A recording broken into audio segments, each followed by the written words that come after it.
So, welcome to Searching the Heart this morning.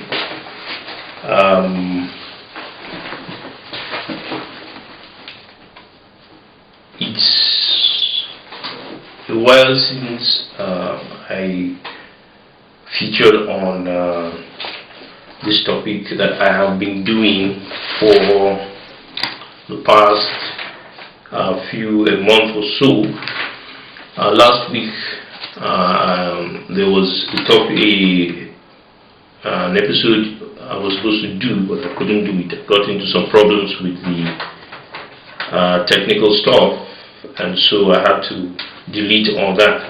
But I hope I'll be able to do it again, and you will have the opportunity of listening to that very episode. Okay? At least a review of it. And so today we will continue on the topic of reality. Reality, very exciting topic. It cuts across almost everything. And anytime I think that I've done the last episode on that one, another issue comes up. And so today I would like to look at the problem with human civilization. Okay? The problem with human civilization. I mean, especially in the 21st century, there have been 20th or 21st century. I mean, these are centuries that humanity has really felt that it has come to the very peak of its existence, and mainly because of the inroads into fields of science and also in the humanities. And of course, in the humanities, we find that there is more peace in the world than used to be in the ancient world. And so that has created a lot of optimism, okay, for the future of humanity. And it is that optimism that led us to think of great feats like going to the moon, okay, and that is still going on. But there are still issues that we must continue to look at in this respect. Okay, we have to look. Humanity is still faced with a lot of things. Top on the agenda, on the issues we are faced with, is the issue of war. And underneath that, we talk about poverty. We talk about man's inhumanity to man in terms of human trafficking, in terms of bad governance, in terms of so many other things. Okay, and these are issues we continue to see affecting human beings. Disease. We talk about healthcare, and okay, how do we even manage the people if they are living well? How do we manage them? Governance, very important. And so these are things we must continue to talk about. Okay, and so the problem with human civilization is, in my view, can be expressed under two pungent topics. And these two pungent topics are, number one, imperfection. Imperfection. Okay, this is a conceptual problem. It has been with us from the time we walked upon the earth, and we are imperfect beings. And number two, depravity. Okay, depravity. Sometimes we find it difficult to distinguish between these two things, imperfection and depravity. And I felt, after I did the first episode on good and evil, I felt it's important to also to continue to talk about these issues, because most of the time we are unable to distinguish between imperfection and depravity, and that is the reason for some of the debates that are going on, some of the problems that we keep on coming back to face. Okay, imperfection is one issue, depravity is another issue. Okay, so imperfection is something we face every day. Unfortunately, there are people who don't want us to talk about these things because they profit from imperfection and they probably profit from depravity. Of course, that is their own issue, and of course, even if they don't want to, they are a block within the greater humanity that may find themselves being resisted in that form. And so this is an issue. It's all part of the argument, okay? People who don't believe that their depravity exists, that imperfection exists. And because of that, of course, they believe that we should live hedonistic lives. We should live Epicurean lives, lives without caring about anything that is happening. Okay, so this is the thing.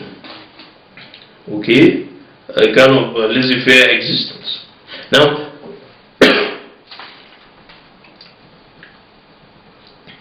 we'll go down and we'll talk about these two things, and hopefully from there we'll round up by talking about something I heard on another podcast, which will help us to understand how these things affect us. First of all, first on the list, imperfection. Imperfection is the inability to understand simple concepts. Okay? The inability also to perform certain complex tasks. We have limited intelligence. Okay? Though we might be the most intelligent species, one of the most intelligent species on the earth, but this is limited in some certain aspects. Okay, we are unable to understand certain simple concepts, and we are unable to perform certain complex tasks. Okay, that means we have a limited intelligence. We are not a super intelligence. Okay, that is imperfection. Okay, we are also limited to time, in that we age. I'm not talking about the time of the day and night, which is one. It's the conceptual understanding of time, because we sleep and we wake up.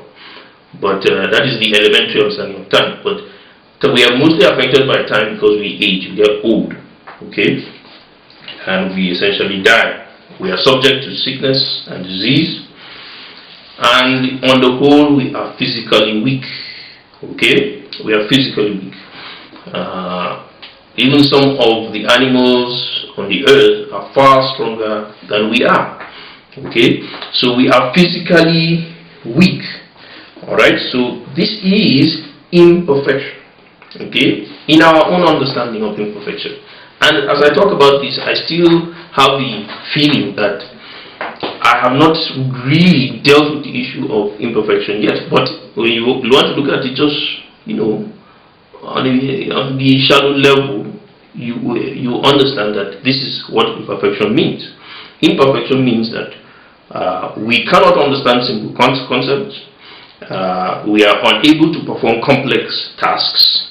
Okay, and we have a limited intelligence, and we are limited to age. Okay, we age and we die. We are subject to sickness, and physically we are also weak.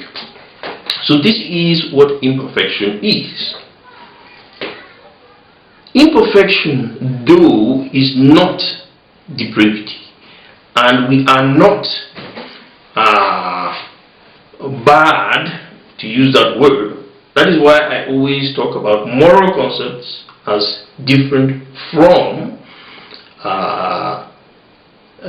scientific concepts. Okay, and it has been an issue, and it's an issue up to today, that a lot of our scientists find it difficult to talk about moral concepts, because their own belief system, which might be atheistic, refuses to acknowledge the existence of moral concepts. Okay, so imperfection itself does not mean that we are bad.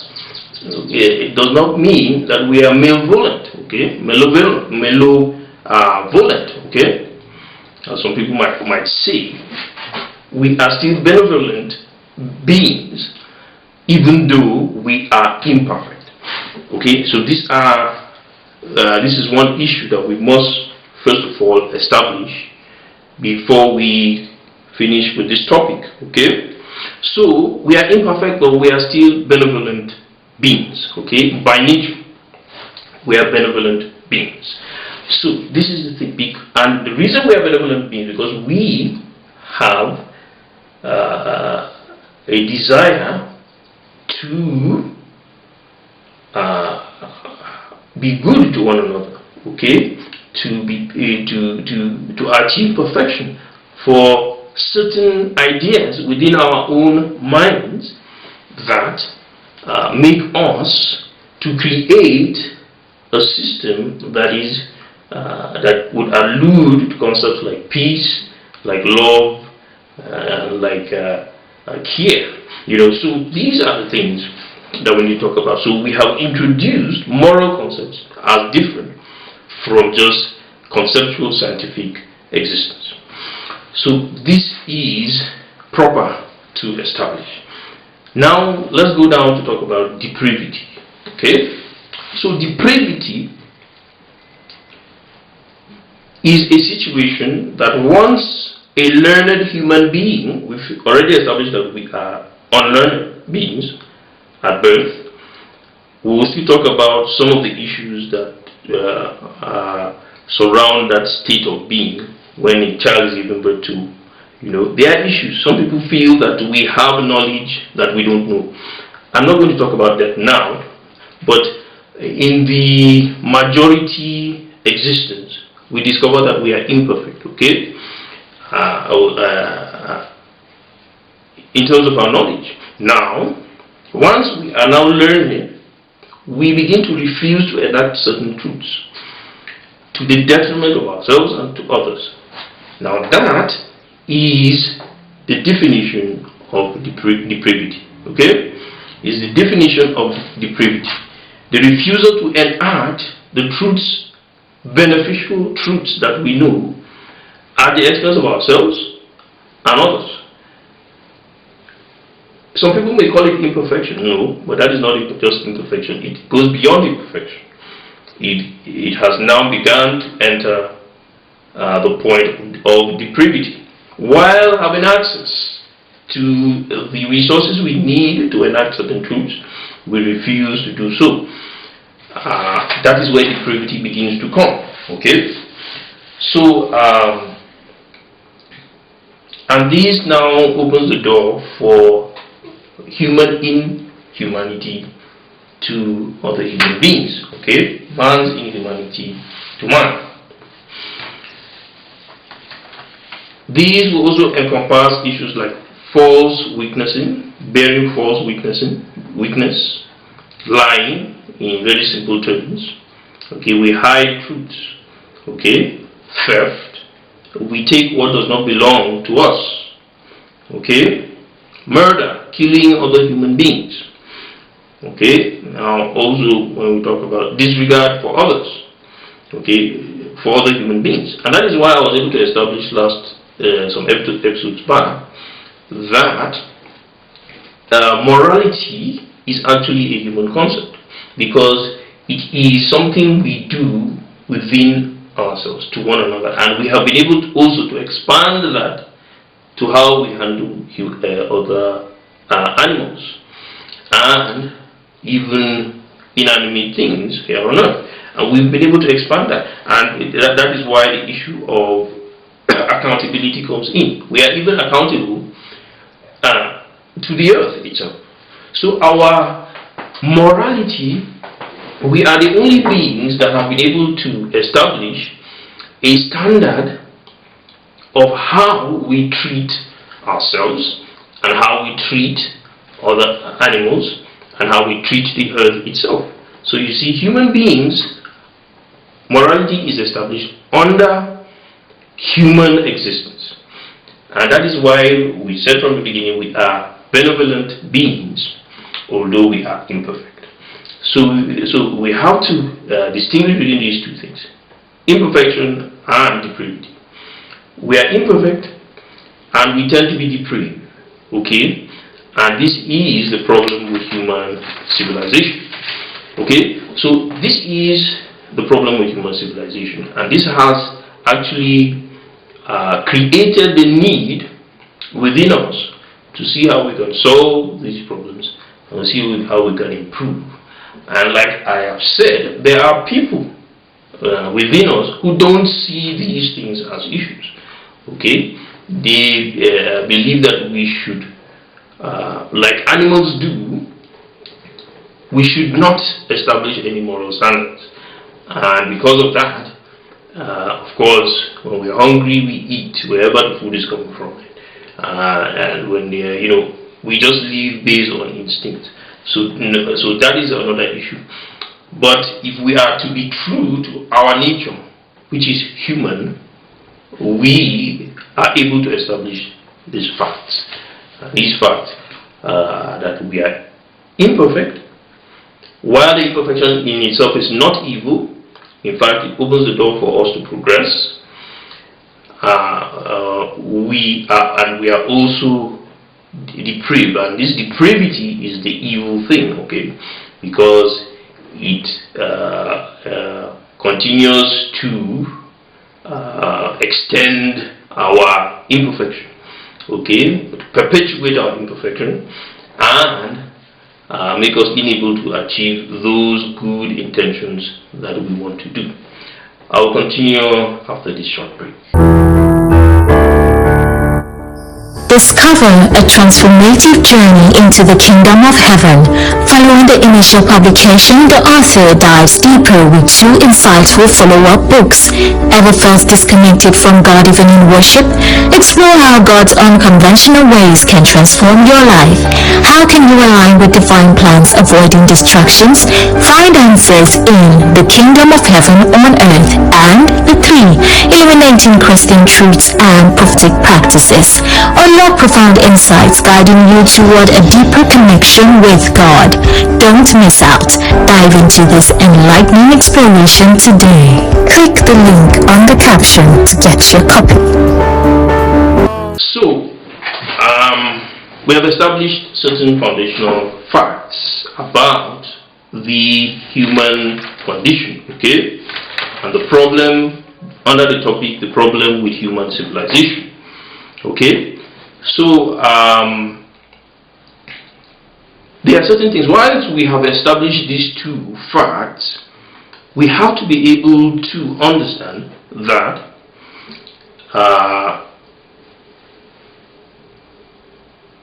establishing that depravity is bad and imperfection is what we are, and yet we try to grow out of it. We now must establish the purpose for our very existence and our very being, and how we are going to now balance these two things and now move forward. And there are two things that first come to light. And number one is that human individuality and cooperation is good and ideal. We discover that we are indeed individuals, okay, with our own peculiar needs, peculiar understanding of how things are and should be done, and peculiar needs, okay, both economically and morally, okay. So human individuality and cooperation is good and ideal, okay. We have discovered that, and it's part of our make-up as human beings, okay. But over-dependence on one person or the government, which is the community, the government represents the community, is not ideal, okay? It is not ideal. And this is not something that human beings are able to understand, okay? That is why we started by saying we are imperfect because we are unable to understand simple concepts, okay? Remember that. Okay, we are imperfect because we are unable to understand simple concepts, and that is why we are unable to understand that over-dependence on one person or on the government is not ideal. The government is we have seen by experience, somebody like me, I've experienced where human beings depend on just one person. Okay? And somebody will expect me to talk about that. But that person would think that the other solution is just the next thing to do, go back and over-depend on government. But because the person has not really sat down to think that who is government, and if that person would think about that, that person will be able to understand that government is himself. Okay, government is every other person out there. Okay, of course we accept, whether in a tyranny or in a democracy, we are the people that accept that this person is good enough to lead. Okay, so government is us, and of course without us government cannot exist. Okay, government cannot exist, and once we don't understand that, that creates the problem of imperfection, which affects human civilization. Okay, because lack of citizenship. When you go to any primary school and every secondary school, there is what? Citizenship education. Okay, they educate the children on how they can be responsible citizens. Okay, because it is expected that as a citizen you are also supposed to perform certain roles and not just relax and depend on the government. Okay, so this is the problem. I have talked about two things. Okay, that human individuality and cooperation is good and ideal. Okay, and that overdependence on one person or government is not ideal. These are concepts that work together. Okay, because of the nature of we human beings. Now, if a tyrant comes into power, and of course, people do not understand that if a tyrant comes into power, he would want you to depend on him because he also has the right to take anything you have. Okay? Yeah, the more you depend on a tyrant, the more he has the right to take what you have without censure. Okay? So this is the problem. And it still comes from that point that human beings are unable to understand simple concepts. Okay? Very simple concepts. And so this is the human problem, the problem with human civilization. And I go on the internet and I see a lot of great names out there talk about human civilization. And this is essentially what they are talking about. And sometimes I disagree with them because of these basic facts. Okay? If they base their decisions on an overdependence, whether on government or on the individual, it won't work. What you need to do is to insist that everybody plays his or her part. Okay? Everybody plays his or her part. So this is the foundation. After we have delineated and we have understood the difference between imperfection and depravity, we now come to ask ourselves, how do we now function as a civilization? And we have pointed out those two foundational concepts that help us to function as a human civilization. Okay, so the problem with human civilization is that we are unable to accept what we are, and so we create delusions of grandeur or living below our potential. Okay, we are unable to accept what we are. Of course, a child, when it is born, it cries for the mother's milk, and of course it is totally dependent on the mother. Okay, but it comes to a point where the child doesn't remain like that. It must grow, and when it grows, it will come to a point where the mother might be too old to take care of the child, and so the child now come to the state of responsibility and must begin to pay back, and you'll be shocked that there are human beings on this earth that do not understand that very simple concept. And this is the problem with human civilization, and it comes from these two concepts: inability to understand imperfection, and what? depravity. Imperfection and depravity. The combination of these two things create the problem with human civilization. Okay? Like you go and a 50-year-old man, or 30-year-old man or woman is unable to perform simple tasks. Of course, you will call that person either a disabled person, which will be excusable, yes. Or if the person is not disabled, you would ask questions. Okay? You would ask questions and say, what is wrong with this person? Because the person is supposed to fulfill certain tasks as part of human civilization. And this simple misunderstanding in these simple things cause the problem with human civilization. And most of us really do not want to accept this, but this is the thing. And so we use words like laziness, and all that. And sometimes somebody calls you lazy, you feel insulted. But it is foundation to understanding the human problem. Okay? So, like I said, it comes from our inability to understand the simple concept of what we are, okay, as human beings. Okay? And it creates delusions of grandeur, okay, and living below our potential. And sometimes some people profit from that, and so they encourage it. Okay, so this is the problem that we have. Okay, so I want to round up this by talking about a simple concept, and in doing so, I hope I'll be able to answer certain questions.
I love to listen to some of these scientists online, and so once in a while I stumble on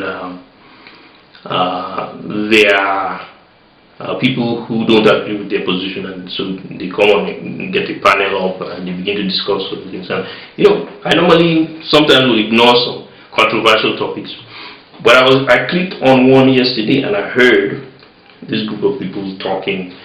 And it was a simple topic that I am also interested in. When you go to my Facebook and X profile, you will see it there. Okay, I try to explain the misunderstanding and the misinterpretation in the Bible that seems to say that the earth is flat. Okay, and I try to correct that impression.